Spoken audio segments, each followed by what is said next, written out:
దేవుని నామానికి స్తోత్రాలు. ఈ కార్యక్రమం చూస్తున్న మీ అందరికీ ప్రభువైన యేసుక్రీస్తు నామములో శుభాభివందనాలు. ఈరోజు మనము దేవుని యొక్క పరిశుద్ధ గ్రంథములో నుంచి ప్రభు మెచ్చిన సహోదర ప్రేమ లేదా క్రీస్తు మెచ్చిన సహోదర ప్రేమ అనే ఒక విషయాన్ని మనము వాక్యానుసారంగా ధ్యానం చేసుకుందాము.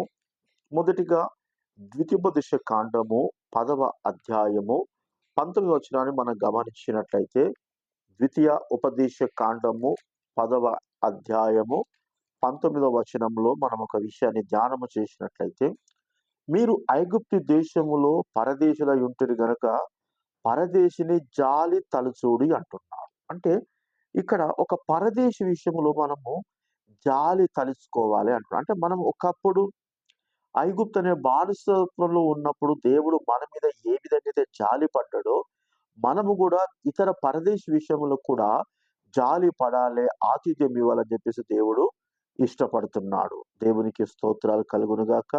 మీరు ఐగుప్తు దేశంలో పరదేశులై ఉంటిరి గనుక, అంటే మీరు ఒక ప్రాంతంలో ఏ విధంగా పరదేశులు ఉన్నారో, మీ దగ్గరికి వచ్చిన పరదేశికి కూడా మీరు ఆయన ఇలా జాలి తలచాలట. అంటే దేవుడు మనల్ని ఏ విధంగా ప్రేమిస్తున్నాడో, మనము కూడా ఒక తెలియని వ్యక్తి, పరిచయమైన వ్యక్తిని ప్రభు ప్రేమను కలిగి, క్రీస్తు ప్రేమ కలిగి మనము మరి ప్రేమించాలని దేవుని యొక్క వాక్యము సెలవిస్తున్నది. మత్తయి సువార్త 22వ అధ్యాయము 39వ వచనాన్ని మనం గమనించినట్లయితే, మత్తయి సువార్త 22వ అధ్యాయము 39వ వచనాన్ని మనం ఒకసారి ధ్యానించినట్లయితే, దేవుని యొక్క పరిశుద్ధ గ్రంథములో, నిన్ను వలని పొరుగువారిని ప్రేమింపవలెను, 2వ ఆజ్ఞ దాని వంటిదే అంటున్నాడు. కనుక నిన్ను వలని పొరుగువారిని అంటే ప్రభును ఏ విధంగా నువ్వు ప్రేమిస్తున్నావో అదే ప్రేమ కలిగి పొరుగువారిని కూడా ప్రేమించాలి. అంటే స్వార్థము అనేది లేకుండా ప్రేమించాలి. ఏదో ఆశించి మనం ప్రేమించకూడదు, ఏదో పొందుకోవాలని మనం ప్రేమించకూడదు. కనుక దేవుడు అంటూ నిన్ను వలని పొరుగువారిని ప్రేమించాలి.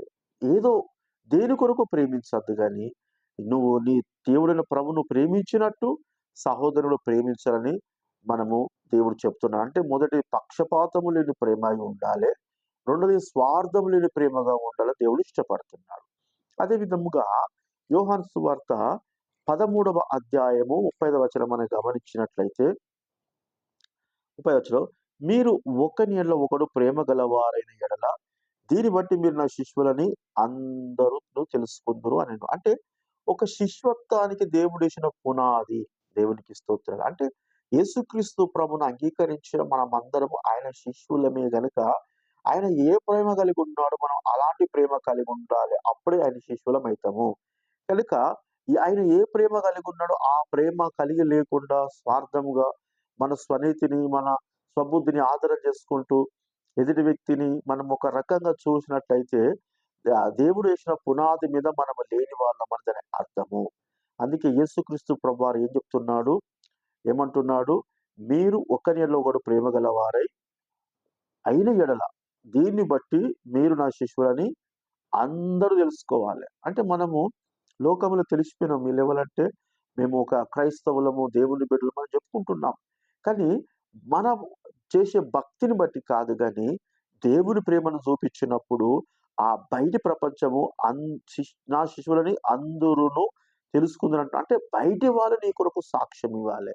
శిష్యత్వానికి వేసిన పునాది, అబ్బను నిజంగా యేసు ప్రభువు మరి శిశువునివే, ఆయన పునాది మీద ఆయన ఎట్లా జీవించడమని బయట ప్రజలు మన కొరకు సాక్ష్యం ఇచ్చేట్టుగా మనము అలాంటి ప్రేమను చూపించాలని దేవుడు ఇష్టపడుతున్నాడు.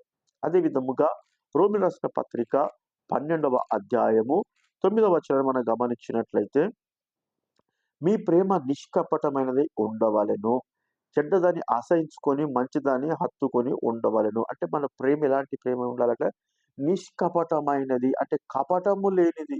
ఏదో యేసుక్రీస్తు ప్రభువారిని ఆ యొక్క మరి మన శిష్యుడైన ఇస్కారియోతు యూద ముద్దు పెట్టుకున్నాడు. అంటే ఆయన ప్రేమతో ముద్దు పెట్టుకోలే, కానీ ఆ డబ్బులను ఆశించి యేసు ప్రభువును అప్పగించడానికి ముద్దు పెట్టుకున్నాడు. అంటే నిష్కపటమైనది, అంటే కపటమైన ప్రేమ ఉండద్దు, నిష్కపటమైన ప్రేమగా మనము జీవించాలి. అట్లయితేనే యేసుక్రీస్తు ప్రభు మెచ్చే సహోదర ప్రేమను మనం కలిగిన వారం అవుతాము. లేదంటే మనము వేషధారుల కన్నా ఎక్కువైతా అంటాం. కనుక మరి దేవుని యొక్క వాక్యం ఏం చెప్తున్నదంటే, దేవుని యొక్క పరిశుద్ధ గ్రంథములో మీ ప్రేమ నిష్కపటమైనది ఉండవలెను. నిష్కపటం అంటే ఏ కపటం ఉండకూడదు. ఒక వ్యక్తిని ప్రేమిస్తున్నామంటే అతని నుంచి ఆశించి ప్రేమించడం కాదు గానీ, యేసు ప్రభు ప్రేమ అతని గురితెరిగి నీ కొరకు నీలో యేసు ప్రభు ఉన్నాడని ఆయన చెప్పినట్టు మనం ప్రేమించాలని దేవుని యొక్క వాక్యము సెలవిస్తున్నది. అదే విధముగా మరి యోహాను సువార్త 15వ అధ్యాయం 12వ వచనంలో, యోహాను సువార్త 15వ అధ్యాయము 12వ వచనంలో,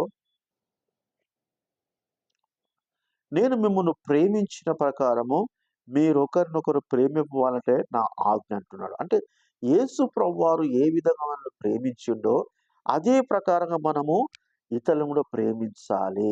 మన దగ్గర మరి ఏదైనా మనకు సరిపడంత ఉన్నప్పుడు, మన దగ్గరకు ఒక వ్యక్తి సహాయం కోసం వచ్చినప్పుడు తియ్యగా మాట్లాడి, మంచిగా యాక్షన్ చేసి పంపించుడు కాదు గానీ, ఇచ్చే విషయంలో కూడా మనతోటి అయినంత మట్టుకు మనము సహాయం చేయాలి. దేవునికి స్తోత్రాలు. మనము యేసుక్రీస్తు ప్రభువారు మన కొరకు తన ప్రాణమునే ధారపోసినప్పుడు, మనం మాత్రము ఎవరైనా పొరుగువాడు సహాయం అడిగితే లెవ్వడానికే ముందు చెప్పే మాట అదొక్కటే గాని, చూస్తా, సహాయం చేస్తా, ప్రయత్నం చేస్తా అని చెప్పేసి చెప్పని పరిస్థితిలో చాలా మంది ఉంటారు. అంటే క్రీస్తు ప్రేమించిన ప్రకారం మనం కూడా ఇతరులను ప్రేమించాలని చెప్పేసి. క్రీస్తు ధనవంతులను చూడలే, అందాన్ని చూడలేదు, హోదాను చూడలేదు. అందరిని సమానంగా ప్రేమించిన గనుక మనము కూడా అందంగా ఉన్న వాళ్ళని గాని, ధనం ఉన్న వాళ్ళని గాని, తర్వాత పలుకుబడిన వాళ్ళని మనం ప్రేమించొద్దు. అందరిని సమానంగా ప్రేమించాలని దేవుని యొక్క వాక్యం సెలవిస్తున్నది. అదే విధంగా మొదటి తెస్సలోనికు రాసిన పత్రిక 3వ అధ్యాయము 12వ వచనంలో, మొదటి తెస్సలోనికు రాసిన పత్రిక 3వ అధ్యాయము 12వ వచనంలో ఒక మాట ఉంటది. మరియు మన ప్రభువైన యేసు తన పరిశుద్ధ అందరితో వచ్చినప్పుడు మన తండ్రి అయిన దేవుని ఎదుట మీ హృదయములను పరిశుద్ధ విషయమై అనింద్యమైనదిగా ఆయన స్థిరపరచుటకై మేము మీ యెడల ఎలాగో ప్రేమలో అభివృద్ధి పొంది వర్ధిల్లుచున్నామో, అలాగే మీరును ఒకరినొకడు మనుషులందరి యెడల ప్రేమ అభివృద్ధి పొందినట్లు వర్ధిల్లును ప్రభు దయచేయునుగాక అంటున్నాడు. హల్లెలూయా. దేవుని యొక్క వాక్యం ఏం చెప్తుందంటే, మన ప్రభువైన యేసుక్రీస్తు ప్రభువారు తన పరిశుద్ధుల అందరితో కూడా ఈ భూమి మీదకి వచ్చినప్పుడు ఈ యొక్క మన హృదయంలో పరిశుద్ధత, అనింద్యత విషయంలో మనం ఇతరులను ఏ విధంగా ప్రేమించి అభివృద్ధి పొందినమో, ప్రేమను కూడా అభివృద్ధి పరుచుకోవాలి. ప్రేమలో కూడా అభివృద్ధి అనేది మనము పెంచుకోవాలి. ఎంత ప్రేమిస్తున్నామో ఇంకా వచ్చే సంవత్సరం ఇంకా అంతకన్నా ఎక్కువ ప్రేమించాలంటే పొరుగు వారిని మనము సాధ్యత మట్టుకు మరి ఎంత ప్రేమిస్తామో అంత మనం వర్ధిల్లుతా అంటాం. ఎంత ప్రేమిస్తామో ఆయన దూతలతో వచ్చినప్పుడు మనము ఆయన ముంగట ఒక మంచి సాక్ష్యం పొందిన వాళ్ళమైతా అంటాం. దేవునికి స్తోత్రాలు. అదే విధముగా మొదటి పేతురు రాసిన పత్రిక 1వ అధ్యాయము 22వ వచనం కూడా మనం గమనించుదాం. మొదటి పేతురు 1వ అధ్యాయము 22వ వచనము. మీరు అక్షయమగు బీజం నుండి కాక శాశ్వతమగు జీవం గల దేవుని వాక్య మూలముగా అక్షయ బీజం నుండి పుట్టిన వారు గనుక నిష్కపటమైన సహోదర ప్రేమను కలుగునట్లు మీరు సత్యమునకు విధులకు చేత మీ మనసులో పవిత్రపరచుకుని వారై ఒకరినొకడు హృదయపూర్వకంగాను బిక్కటముగాను ప్రేమించుడి అంటున్నాడు. శాశ్వతమైన ప్రేమగా. దేవునికి స్తోత్రాలు. కనుక మన ప్రేమ శాశ్వతముగు జీవం గల దేవుని వాక్య మూలముగా అంటే శాశ్వతమైన ప్రేమతో మనం ప్రేమించాలి. యేసుక్రీస్తు ప్రభువారు దగ్గర పేతురుతో మాట్లాడుతున్నప్పుడు, అయ్యా మరి ఎన్ని మార్లు మట్టుకు ప్రేమించాలి అన్నాడు. 70 ఏండ్ల మార్లు మట్టుకు ప్రేమించాలి. అంటే ప్రేమిస్తూనే ఉండాలి ఒక వ్యక్తిని.